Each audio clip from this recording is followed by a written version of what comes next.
Okay. Hope everybody got the recording.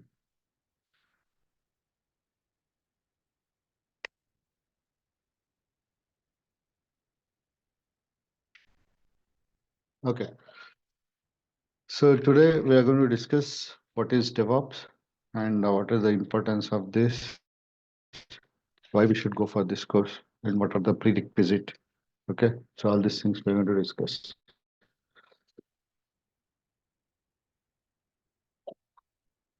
Okay. So before going to the definitions or anything, okay, suppose if you want to, okay, check for a DevOps, okay, what is DevOps, why I should go for this. So let us try to understand what is DevOps. Okay. If you say you want to do software development, okay, there are major three stakeholders. Okay, they will be involved here.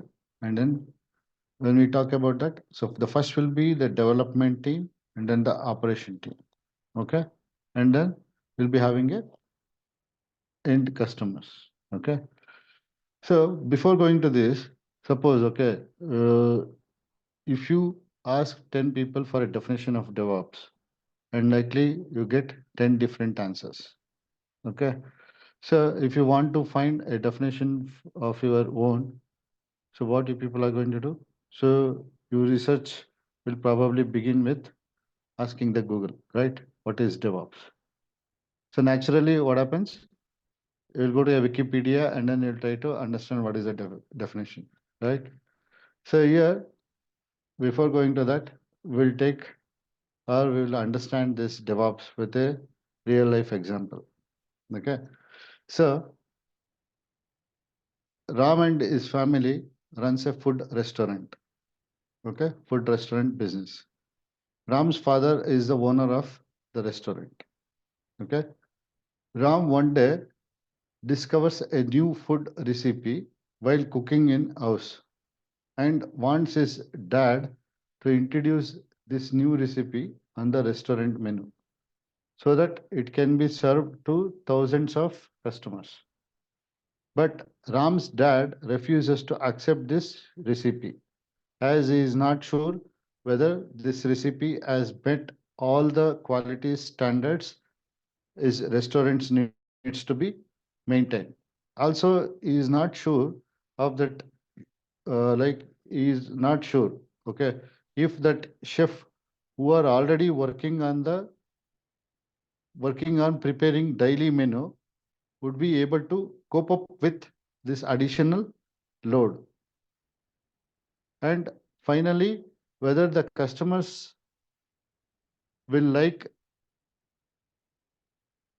he doesn't know, okay, he is not sure that the customer will like it or not. Considering all these, okay, Ram's dad refuses to introduce Ram's recipe in his restaurant.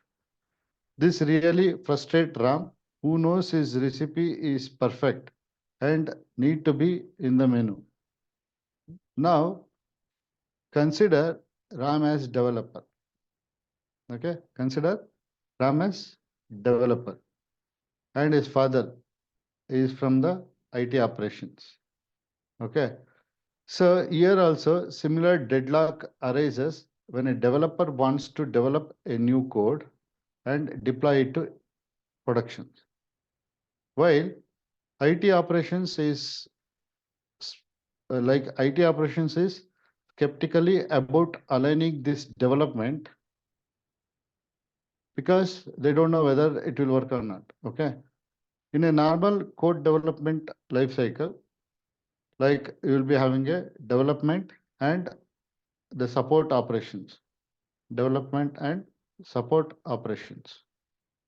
Okay. So these team are going to work in often silo. That means this development team is going to work separately and operation team going to work separately. Okay. So developers here, whenever I talk about developers is always in a hurry to deploy his code into the production. Okay. While support team is cautious of making any changes into the productions, which could potentially impact or disrupt already running business operations. So, as expected, it creates a tension between development and operations team. Okay. So, it creates a tension between development and operations team. So, which eventually impacts the overall business. Okay. So, now if you see here, there is a tension or a friction between development and operation team. So now DevOps breaks this deadlock by introducing a set of practices that combines software development and IT operations, which shortens the software development lifecycle and provide a continuous delivery with high software quality. Okay. So therefore, here the DevOps mantra is simple: automate anything and everything, which helps in achieving continuous integration, continuous delivery, and continuous deployment, and you'll get a continuous feedback. Okay. Therefore, DevOps breaks silos created in development and operation team. Okay. So therefore, if you see here, development and operation team. Okay, they are working in a different manner. That means they are working individually. So this DevOps, it is going to be denoted by infinity. See, this is an infinity symbol. Okay.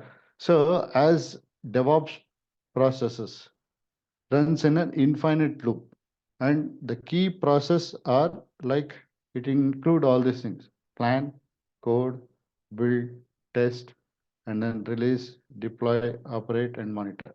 So all these phases are involved in this DevOps. Okay. So if you expand this, okay, if you expand development and operation, okay, if you pull against each other, so you'll get this thing. Okay. This is from the development side and this is from the operation side. Right. So here, if you see, what are the two teams you have?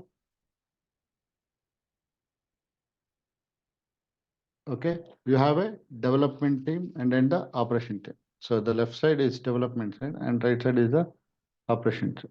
Okay, so as I told, you have three stakeholders here. One is the development, okay, development team. Who does the development? Okay, one is the operation team who help the end customers, and then one is the end customers who uses our software, right? So this is the three stakeholders. So what is this development team is going to do? What is this development team is going to do? Okay, development team actually plans and it executes. They'll write the code and they will execute, build and test it. Okay, this is the development team work. Okay, must be does event designing, and then there are many phases which is involved in the development side. Okay, so next. So what is the next thing here? After that, you have a operation team, right? Development team is going to perform this plan, code, build, test. Okay, and it involves even many phases. Then after that, operation team. Operation team takes that build, whatever they're going to do. Okay, takes that build, and then they are going to finally whatever the finally tested build. Okay, that will be goes live. That is done from the operation side.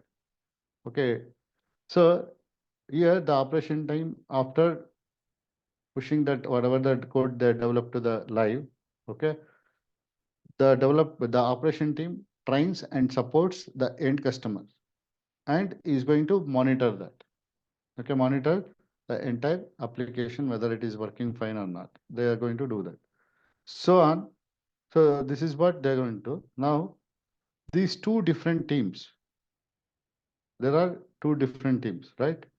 And what happens in reality is that once they does this, okay, development, they develop the code and then operation team, they will deploy to the, or they are sending that to the go live to the customer. Okay. So now here the real game starts actually. Here the real game starts now. So there are two different teams. What happens in reality is that a blame game starts now. Okay. For example, if something goes wrong in a go live, the operation team starts blaming the development team. Okay. Saying that you did not code properly, you did not tell how to do the build, and the development team also starts blaming operation team. Okay. Says that you don't know how to go live, you don't know the technology, you don't or must be you did not support things well. So like this, the operation development team blames on operation team. Okay. So a blame game starts between these two teams. Okay. So if you see in reality, okay, like either it's a non-IT team or an IT team, okay, or IT company, you'll find that these two teams are separate. Okay, you have a operation head and as well as you will be having a development head. But in reality, these two people has to work very close to each other, right? If you have a friction between development and operation team, then there will be a problem, right? So these two teams should work closely like a friends. Okay. They have to sit probably in the same room side by side. And if they want to really go and serve the end customer, there should be a great tight integration between development and operation team. Okay, between both of them, there should be a tight integration. So when you say there is a problem, right? Friction between these two people. So then you required a trust between them and you have to establish a better communication and collaboration between them. Okay. So DevOps is all about it. Okay. DevOps is all about it. So that means DevOps says that the dev from the development team, see, DevOps, development is there, right? Dev from the development team. In a short form, we'll call it as dev. Okay. Development team. That is ops from the operation team. Okay. It says that both of these teams should work together like one team. Okay. So now they should work together one team to deliver your product successfully. So, for example, when you go live when you go live, here you have a phase, right? Operation team will make your code to go live. So here you have a monitoring thing, right? So in the monitoring, if there is some issue, okay, then give a feedback to the development team. So operation team will find issue in the monitoring things, okay. Then immediately what they'll do, they'll give a feedback to the development team, and the development team should include that feedback, okay, in the planning phase. Somebody says, for example, in the monitoring section, somebody says the printer is not working. Okay, printer is not working here. Fine. Immediately, the operation team will give a feedback saying that printer is not working. Okay. And the development team also acknowledges this, puts in the planning phase, and then again code it and again test it. Okay. And when they are going again live, developers actually helps the operation teams saying that this is how you do the build, this is how it should be go live. So now by seeing this, okay, DevOps is now we can define, right? So what is DevOps? First, before we go towards the automation parts, or before we go to the technology part, try to understand what is DevOps now. So in a simple way, I can say DevOps is a philosophy. Okay, for me, it is a philosophy that brings development and operation team together. Okay, it's a philosophy that brings development and operation team together. The end customer should not see both of them as a two different teams. So that would make a project or software successfully delivered to the customer. So that is what DevOps. Okay. So I hope that at least this part is understood, right? What is DevOps now? So it's a philosophy or a movement to help the development and operation team work better together, to have a better collaboration, communication, and the goal was to build a trust between development and operation team and reduce the friction what we see in the handoff between development and operation team. Got it? So what is DevOps now as a layman term?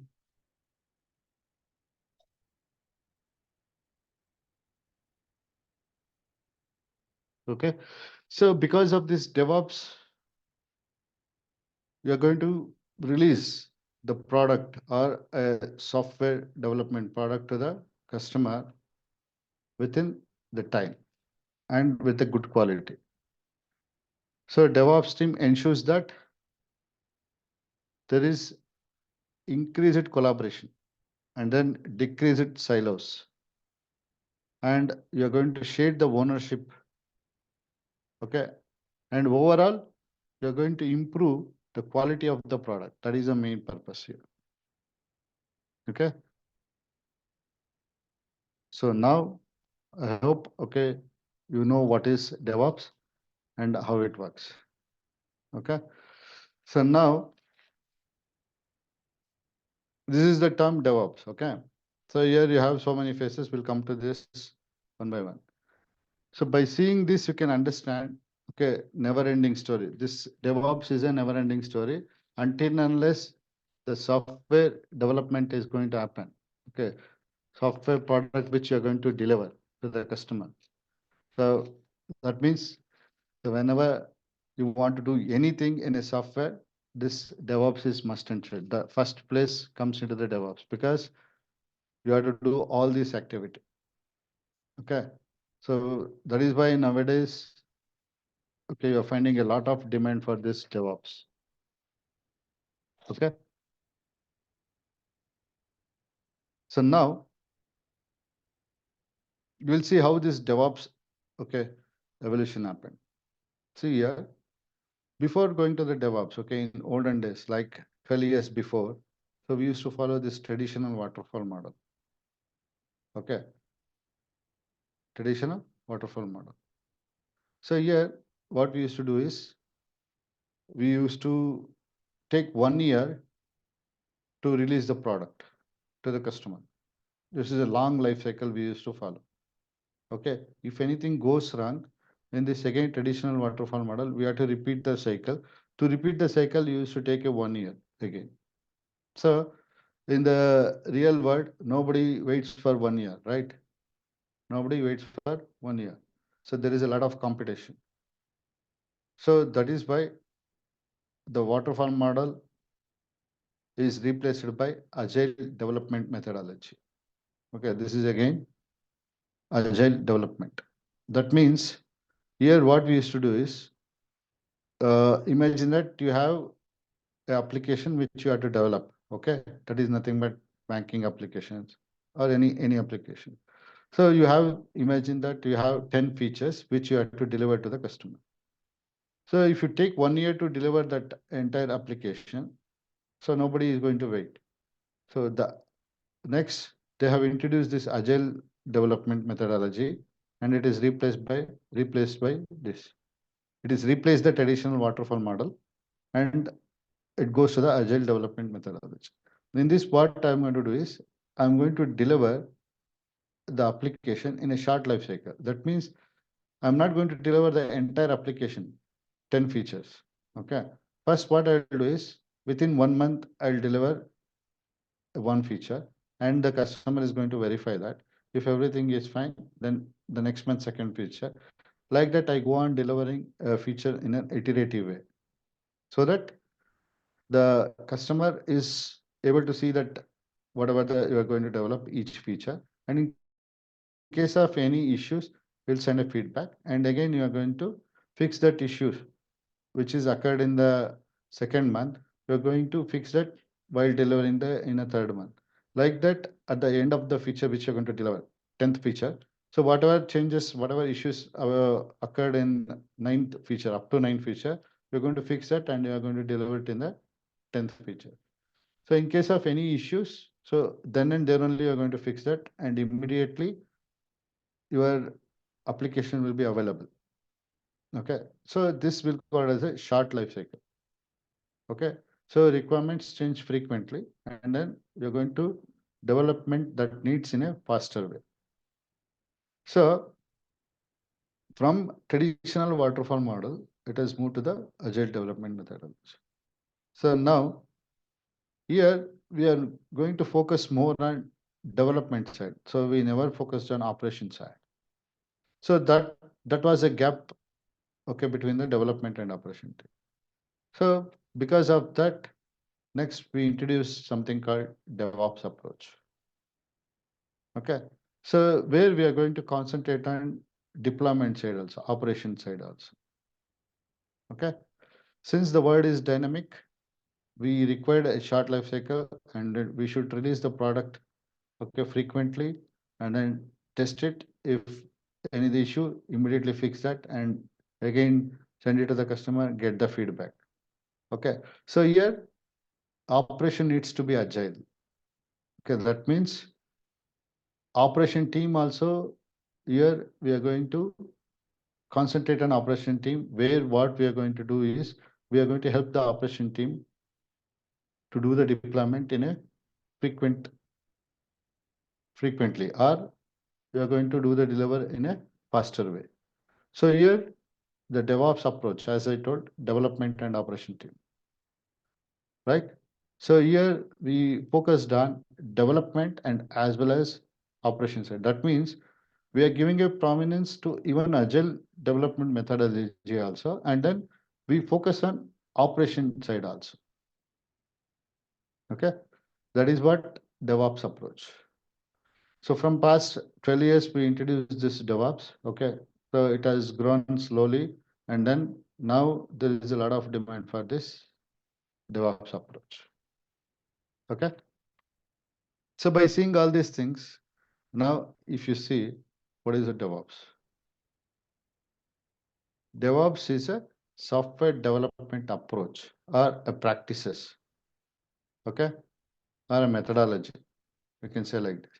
DevOps is a software development methodology or approach or a philosophy or a mindset, whatever, all these things you can say. So here it is an approach which involves continuous development. You're going to, okay, do the continuous development and then continuous testing and continuous integration and then continuous deployment and then continuous monitoring, okay, of the software. So you're going to do all these things: continuous development, continuous testing, continuous integration, continuous deployment, and continuous monitoring of the software throughout its development lifecycle. Okay, that is what DevOps. Okay, is it clear? So that is why we denote DevOps as a infinity symbol. Okay, we denote DevOps by infinity symbol.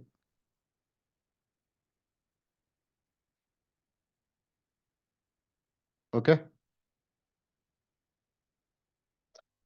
clear? Any questions on DevOps now? So at least now you know a layman term of DevOps, right? So now this is the DevOps definition. So in a simple way, so how we are going to define this DevOps? Okay. So here we say automated way always. Okay. So now by seeing this, you can say DevOps can be explained simply as operations working together with the engineers, like development engineers, to get things done faster, to get things done faster in an automated way and repeatable way. This is very important. Automated and repeatable way. Okay. So that's we'll see how this automation is going to happen. Okay, how we are going to set up this automation. We'll see all these things once we go for the practical thing. Just try to remember this. Okay, DevOps is nothing but okay, you can explain simply as operations team working together with the development team to get things done faster in an automated and repeatable way. Okay, that's why this DevOps creates an infinite loop. That means it is never ending. Okay, even after doing this course, after 3 months, okay, that is a post DevOps course, never ending. So you can't say that, okay, I have learned entire DevOps, now I'm like this.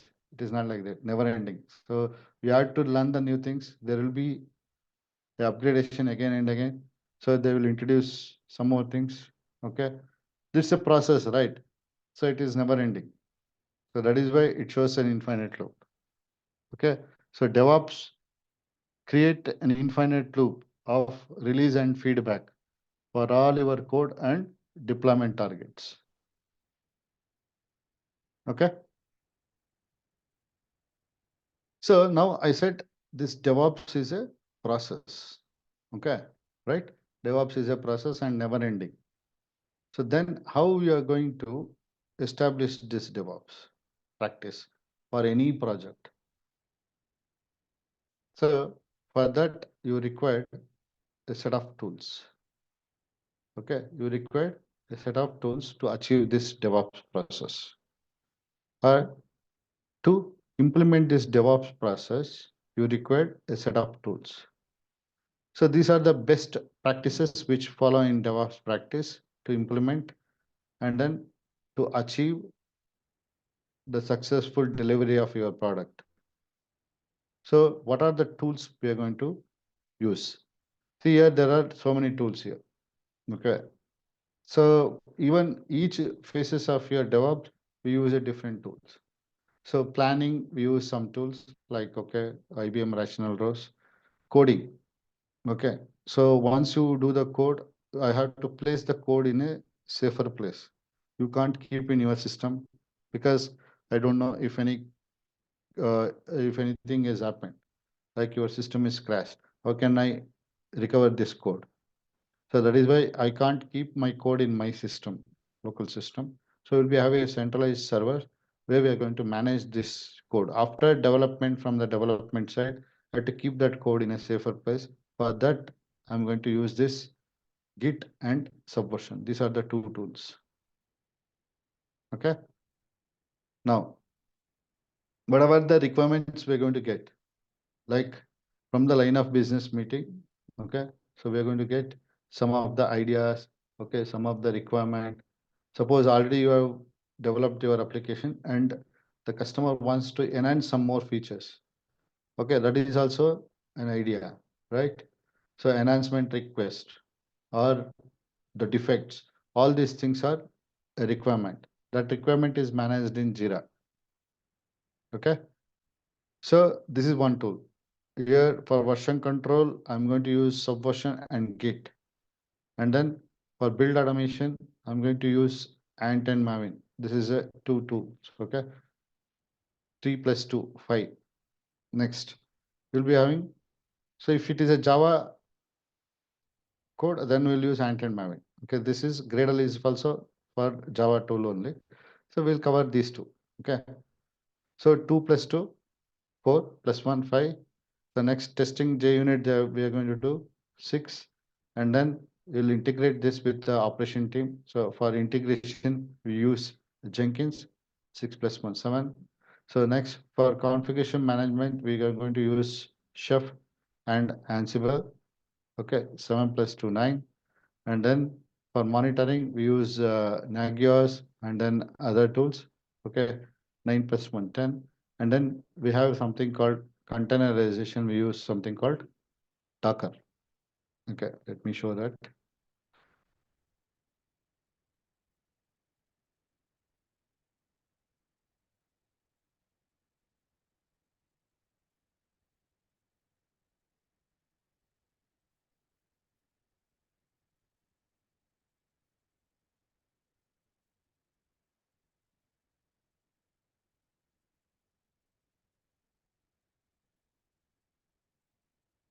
So able to see my screen, everyone?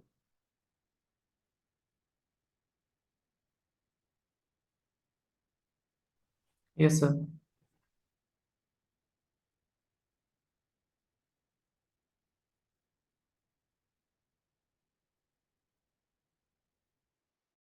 So here, like first, we'll be covering this introduction to DevOps. Just now we have covered what is DevOps. Okay, and then the first tools which we are going to cover is version control tool. That is nothing but SVN and Git. Okay. Second is okay Git, and then fourth section is build and automation, build and test. Okay. And then continuous integration, which we'll call it as Jenkins. And then basics, Linux and shell scripting we are going to cover. Okay. And then containerization. This is one of the most popular technology. Nowadays, we are using it in software. So this is very important, right? So containerization using the Docker. And then orchestration using the Kubernetes. This is also very important term, Kubernetes. Okay. And then for configuration management, we are going to cover Chef and Ansible. Okay. And then Nagios for monitoring things. And once you are comfortable with all these things, then we'll go with the cloud computing. Okay. Cloud platform. As a DevOps engineer, you should know at least one cloud, which I am going to cover with AWS, some of the important services which is suitable for DevOps. Okay. We make use of these services to set up the DevOps on cloud platform. Okay. So you're going to learn AWS, and then in AWS, these are the services, so many services. Next, automation of infrastructure using the code that we are going to cover with Terraform. This is one of the most popular tool now. Terraform, Docker, Kubernetes. These are the most trendy tools. Okay, in the latest technologies. Okay, so by seeing the syllabus, okay, 13 plus some of the things like scripting will be there. Okay, so if you don't know anything about the development side, also not a problem. So we are going to learn the scripting in a simple manner. So now by seeing this, okay, now by seeing these things, see, there are so many tools we are going to learn here, right? As a DevOps engineer, we're going to learn so many tools in, uh, in a time of 2 months or 3 months. Okay. So now by seeing this, okay, if you have this many tools and technologies in your profile, okay, definitely you'll be having a demand, right? So here, see, the DevOps is going to provide a 360-degree view actually. Okay. So now you get a question, right? So now all these things are there. Whether I can able to do this course, whether I can take this course, right? So then who can learn this course? Anyone can learn this course. There is no issue with this. Okay. So here the DevOps is going to provide 360-degree view of your software development lifecycle. So basics, like you should know what is software development lifecycle. That is okay. If you don't know also, anyway, we are going to cover that. Okay. So here the DevOps is going to provide a 360-degree view of your software development lifecycle. That means planning, coding, okay, then building, testing, releasing, monitoring, all these things. So developer knows what is happening in development life cycle and what is happening in a testing phase and what is happening in a production side. So entire 360-degree view you will be having. Okay. Since you are going to learn all these things, definitely you become more valuable to the company. Okay. You become more valuable to the company. That means most of the companies nowadays are using DevOps. Okay. So this, like these companies are looking for a people with wide variety of skills for cost optimization purpose. So the person who is doing only the manual things, so definitely you'll be losing the job. So here DevOps introduces so many tools and automations. Okay, these tools are going to be replaced with the manual things. So that is why the most of the companies are looking for a cost optimization purpose. They're going to okay, recruit the people who is having the skill of all these things. That is why you become more valuable to a company. Okay, as I told, right now in a market, so if you go for any interview, if there are 10 members, if you ask how many of them are Java developers or testers, .NET developers, database side, okay, you will get so many engineers. Okay, they'll raise at least 8 members. So if you ask how many of them are DevOps, you'll get only 2 members. The 2 members are going to raise the hands. That means you can separate yourself from the crowd. Okay. So DevOps knowledge makes you more confident and you have something that can separate